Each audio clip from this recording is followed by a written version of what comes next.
Leksjon 1. Bestilling på forhånd. Har du bestilt overnatting for turen? Ja, jeg gjorde det på forhånd. Det er alltid tryggere på den maten. Godt tenkt. Det bidrar til å unngå problemer i siste liten. Nøyaktig. Dessuten gir det meg trygghet. Hva slags sted valgte du? Jeg fant et koselig lite hotell nær stranden. Det høres perfekt ut for avslapning. Jeg gleder meg til å nyte utsikten fra rommet mitt. Jeg er spent på deg. Det høres ut som en drøm. Leksjon 2. Oppdateringer og justeringer. Er du klar til å sende dokumentet tilbake? Ja, Emma bare gjorde noen justeringer først. Det er smart.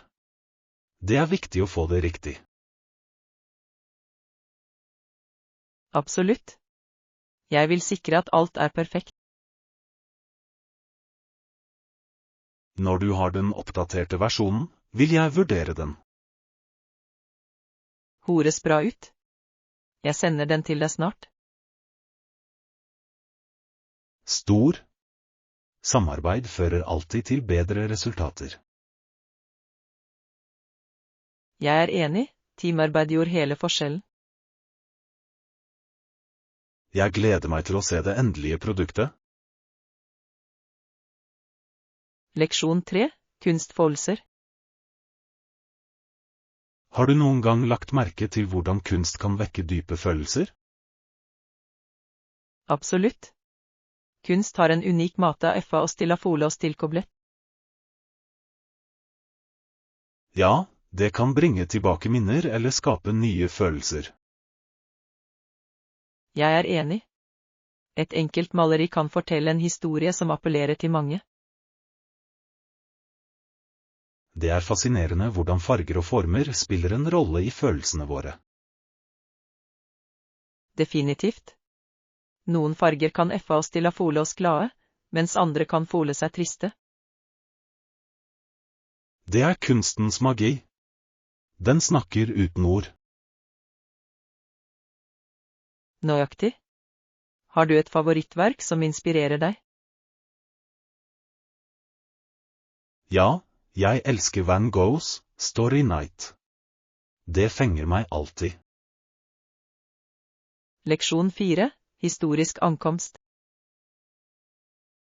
Visste du at flåten endelig ankom Botany Bay 10. januar 1788? Det er interessant. Hva skjedde senere den måneden? De begynte å etablere en bosetning der. Virkelig. Det Emma har vært et viktig øyeblikk i historien. Det var det. Det markerte begynnelsen på britisk kolonisering i Australia. Utrolig hvordan en begivenhet kan forandre en hel region. Ja, og effektene sees fortsatt i dag.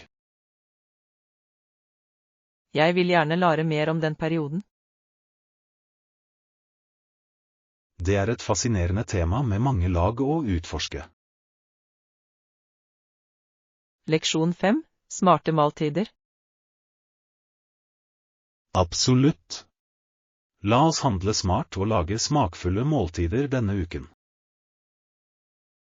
Det høres ut som en plan.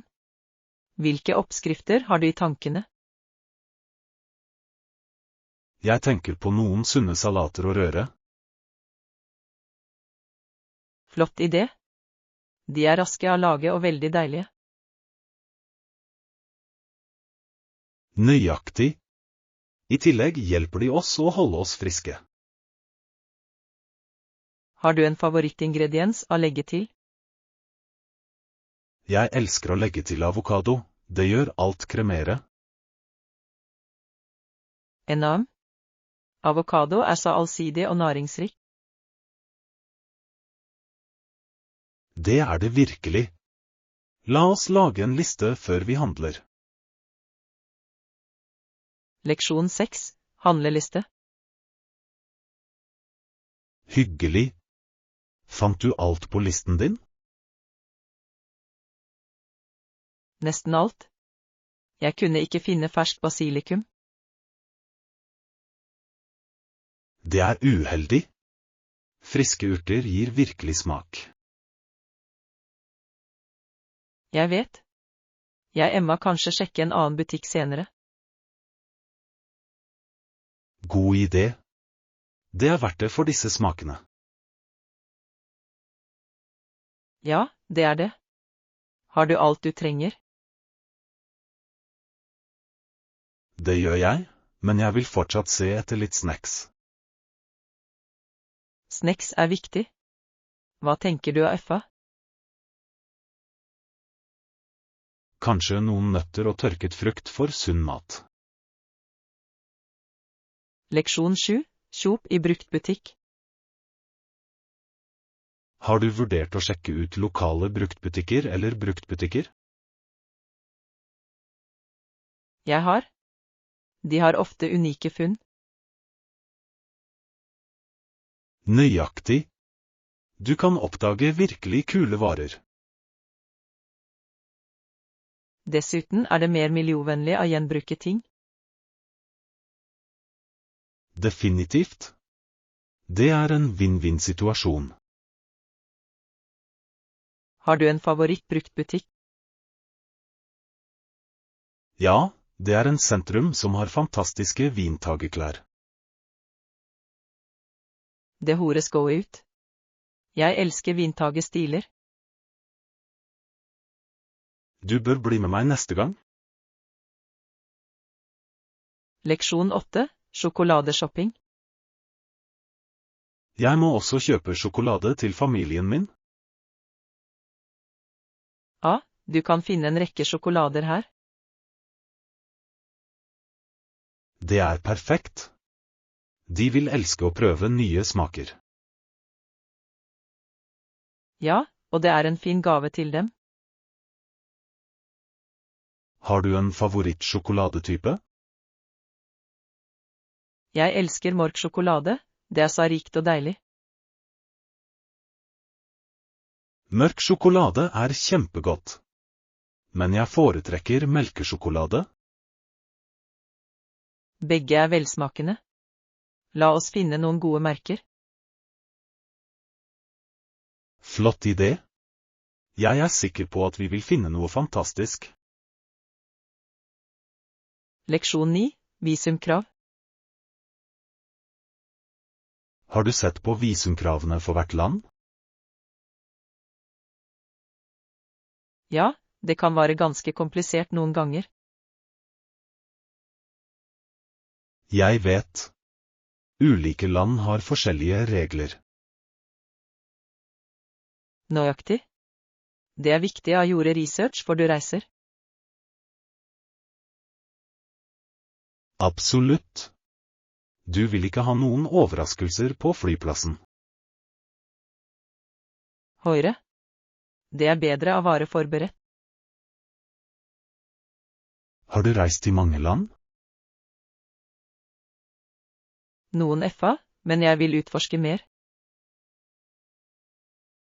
Samme her. Å reise åpner for mange muligheter. Leksjon 10, spennende opplevelser.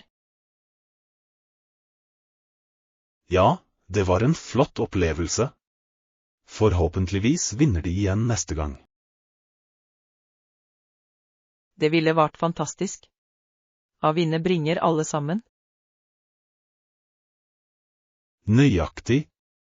Spenningen under spillet er uovertruffen. Og feiringen etterpå er så gøy. Ja. Det skaper varige minner for alle involverte. Har du tenkt å gå til neste kamp? Selvfølgelig. Jeg vil ikke savne det for noe. Jeg blir med deg. Det er alltid morsommere sammen.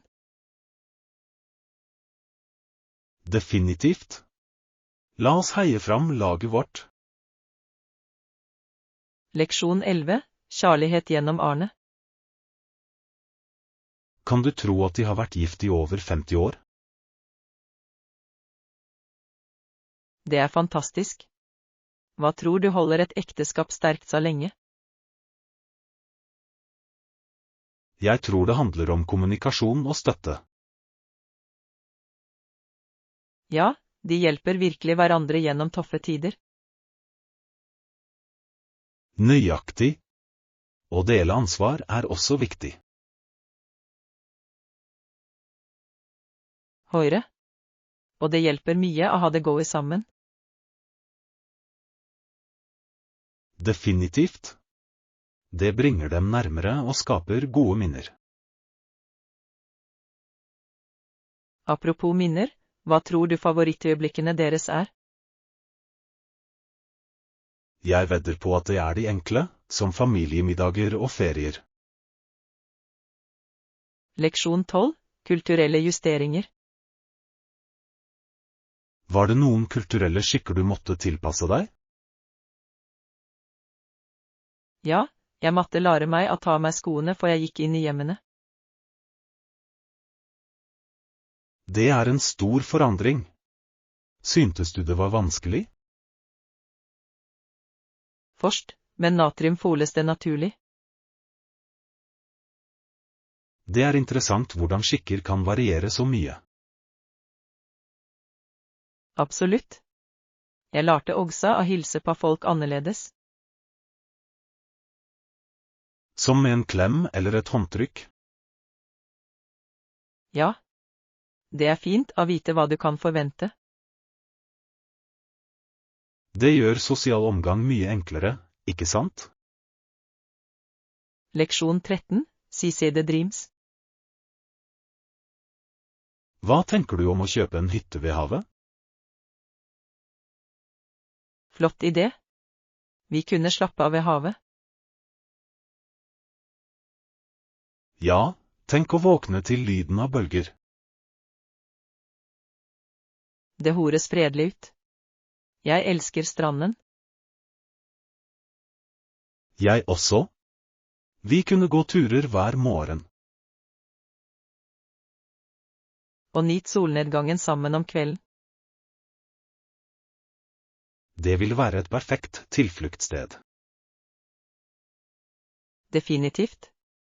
I tillegg kan vi invitere venner over. Tenk deg å ha grilling og bål.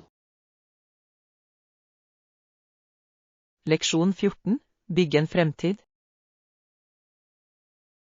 Det er viktig å skape muligheter for et bedre liv. Ja, alle fortjener en sjanse til å lykkes. Å bygge en fremtid krever hardt arbeid og dedikasjon. Absolutt. Vi kan hjelpe hverandre på veien. Oppmuntring fra venner og familie gjør en forskjell. Ja. Det gir folk styrke til å fortsette. Sammen kan vi overvinne utfordringer. Alt handler om fellesskap og støtte. Nøyaktig. Et sterkt fellesskap fører til en lysere fremtid. Leksjon 15, ny begynnelse. De flyttet til Bradford, Ontario, Canada. Det høres ut som en stor forandring. Hvordan var det for dem? Jeg tror de likte det romslige, komfortable huset. Et nytt hjem kan være en ny start, ikke sant? Ja. Det gir folk en sjanse til å bygge nye minner. Og utforske en annen kultur. Nøyaktig. Det åpner dører til nye opplevelser. Jeg elsker hvordan flytting kan gi nye muligheter. Det kan være spennende å oppdage et nytt sted. Leksjon 16, moderne fasiliteter. Tenk deg å bo på et sted med gratis wifi. Det ville vært flott. Og hvis det er et treningsstudio på stedet, enda bedre. Ja. Å holde seg i form er viktig, spesielt med en travel livsstil.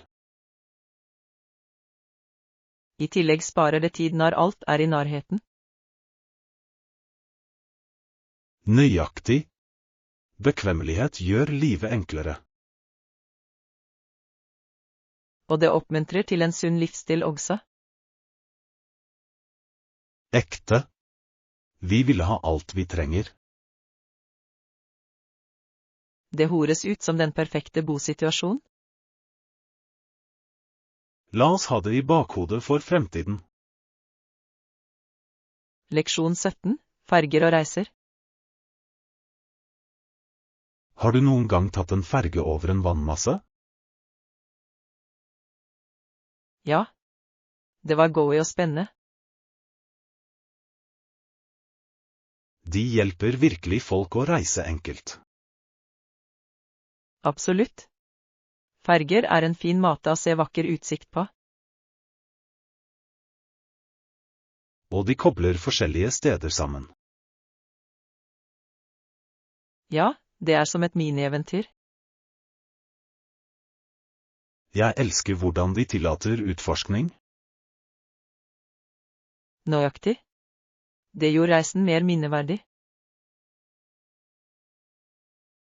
Vi bør planlegge en tur med en ferge snart. Leksjon 18, kunstneriske uttrykk. Jeg ser frem til å diskutere kunstverkene med deg. Jeg også. Kunst har så mange betydninger. Hvert stykke forteller en unik historie, ikke sant? Ja, og det gjenspeiler kunstnerens følelser og tanker. Jeg elsker hvordan kunst kan koble mennesker sammen. Absolutt. Det får frem følelser og ideer. Og det inspirerer andre til kreativitet. Det er det fine med kunst. Det har ingen grenser. La oss utforske mer kunst sammen. Leksjon 19, veier til fred. Etter krigen klarte ikke begge sider å vinne. Ja, kostnadene fortsatte å vokse. Så de bestemte seg for at fred var nødvendig. Det er viktig å finne felles grunnlag. Absolutt. Fred fører til helbredelse og gjenoppbygging.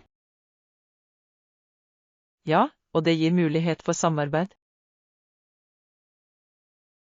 Land kan vokse seg sterke sammen etter konflikt. Det krever innsats fra alle involverte. Men det er verdt det for en bedre fremtid. Leksjon 20, muligheter fremover. Det høres ut som en flott mulighet i en annen by. Ja, jeg gleder meg til å utforske.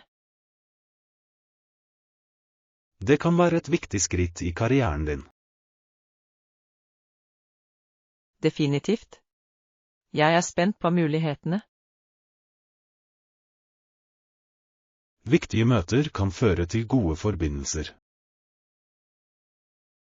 Ja, nettverk er avgjørende for vekst.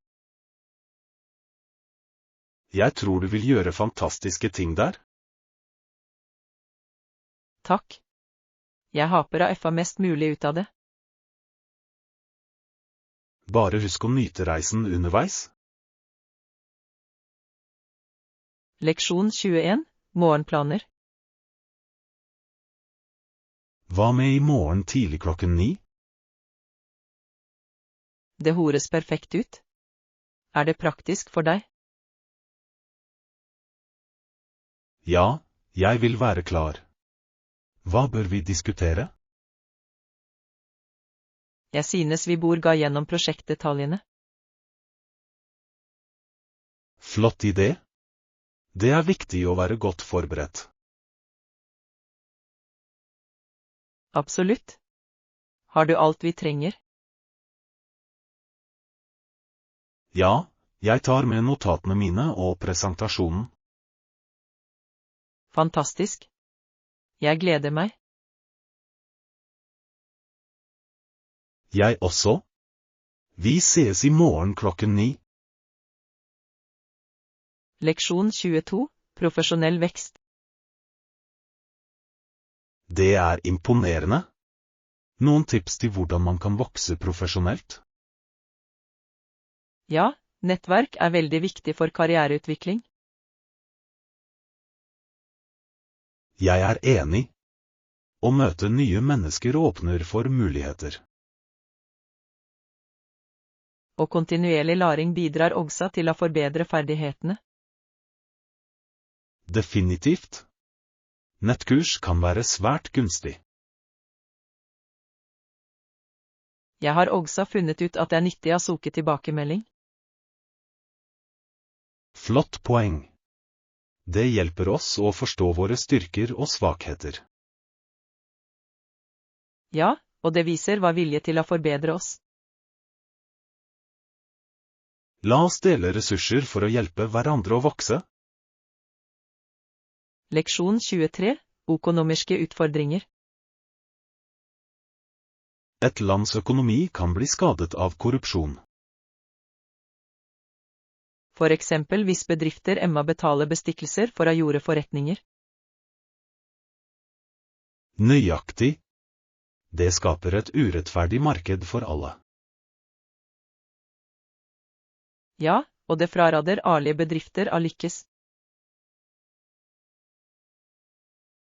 Korrupsjon påvirker også offentlige tjenester og tillit. Absolutt. Det kan føre til sosial uro. Vi trenger åpenhet for å skape en sunn økonomi. Ja, det er viktig for utvikling og fremgang. Sammen kan vi gå inn for positiv endring. Leksjon 24, matlagingserstatninger. Vel, jeg fant ikke fersk basilikum, så jeg måtte nøye meg med tørket. Det er et godt alternativ. Tørkede urter kan også gi smak. Ekte. Det er ikke det samme, men det fungerer fortsatt. Nøyaktig. Noen ganger må du improvisere på kjøkkenet. Hvilken rett lager du med den? Jeg lager en pastasaus. Hva med deg? Jeg lager pizza. Tørket basilikum vil utfylle den fint. Det høres deilig ut. La oss utveksle oppskrifter senere. Flott idé. Jeg gleder meg til å prøve sausen din. Leksjon 25, foreta reservasjoner. Jeg vil gjerne reservere. Selvfølgelig. Kan jeg få navnet ditt for reservasjonen? Det er under Schmidt. Har du detaljene? Ja, jeg ser det her. Når kommer du? Vi er der 7:00. Perfekt. Hvor mange blir med? Vi blir 4. Stor? Bordet ditt vil være klart? Takk. Vi gleder oss. Leksjon 26, produksjonsforhold. Det angrep både deres substans og deres gjensidige forhold. Ja, det kan forstyrre balansen i produksjonen. Nøyaktig. Sunne relasjoner er avgjørende for suksess. Når kommunikasjonen bryter sammen, bryter samarbeidet også. Absolutt. Det er viktig å ha en åpen dialog. Og sorg for at alle føler seg verdsatt i prosessen. Ja. Slik bygger vi et sterkt lag. Sammen kan vi overvinne enhver utfordring. Definitivt. La oss fortsette å støtte hverandre. Leksjon 27, støyende hus. Har du noen gang hørt merkelige lyder i huset ditt? Ja. Jeg har hørt foreldrene mine le og si at alle hus lager lyder. Det er sant. Noen ganger er det bare vinden eller rørene. Nøyaktig. Det kan imidlertid være litt skummelt om natten. Jeg er enig. Jeg lurer alltid på hva det kan være. Noen ganger tror jeg det er et spøkelse. Det er en morsom tanke. Men det er nok bare huset som setter seg. Ja, jeg føler meg bedre av å tenke det. Det er interessant hvordan hus har sine egne lyder. Høyre? Det gjør hvert hjem unikt. Leksjon 28, shoppingvalg. Liker du å shoppe sko? Ja, vi har det i alle storelser. Stor? Jeg tar et par i svart og blått. De fargene er stilige. Hva slags foretrekker du? Jeg elsker joggesko for komfort. Hva med deg? Jeg foretrekker støvler. De går med alt. Det er sant. Støvler kan være veldig allsidige. Høyre. I tillegg er de flotte for regnværsdager. Absolutt. Har du et favorittpar? Ja, mine svarte skinnstavler. De ser bra ut med hva som helst. Leksjon 29, flyendringer. Hvor lang er flyturen din? 2 timer. Er det noen sjanse for å komme på et tidligere fly? Noen ganger tillater de endringer for en liten avgift. Det ville vært flott. Jeg kommer gjerne tidligere. Det er alltid hyggelig å ha ekstra tid på destinasjonen. Nøyaktig. Reiser du ofte? Ja, jeg prøver å reise når jeg kan. Det er kjempebra. Jeg elsker å utforske nye steder. Samme her. Å reise er en av mine favorittting å gjøre. Leksjon 30, lese SMA-tekster. Liker du å lese? Det gjorde jeg. Men du ville ikke finne noen boker som var SMA nok til å lese. Det er sant. Noen ganger sliter jeg med bittesmå fonte. Jeg leser vanligvis baksiden av en pilleflaske hvis jeg ikke finner noe annet. Haha. Det er en kreativ måte å fordrive tiden på. Det handler om å gjøre det beste ut av det, ikke sant? Nøyaktig. Hver liten bit teller. Jeg burde vel skaffe meg et forståelsesglass for de bittesmå tekstene. Det ville definitivt hjelpe. Leksjon 31, vintermoro. Hva liker du å gjøre om vinteren? Søsteren min og jeg lager snoengler. Det høres gøy ut. Jeg elsker å gjøre det også. Vi kaster også snoballer på hverandre. Klassisk vintermoro. Bygger du snømenn? Ja, det gjorde vi. Det er alltid en konkurranse. Det høres spennende ut. Hvem vinner oftere? Jeg synes det er ganske jevnt. Vi har begge våre ferdigheter. Det er kjempebra. Vinteren er den beste tiden for morsomme aktiviteter. Leksjon 32, bandminner. Det er morsomt hvordan noen av menneskene jeg kjente fra bandet fortsatt er der. Virkelig? Holder du fortsatt kontakten med dem? Noen ganger. Vi deler gamle historier og ler om de gode stundene. Det høres så nostalgisk ut. Hva savner du mest med disse dagene?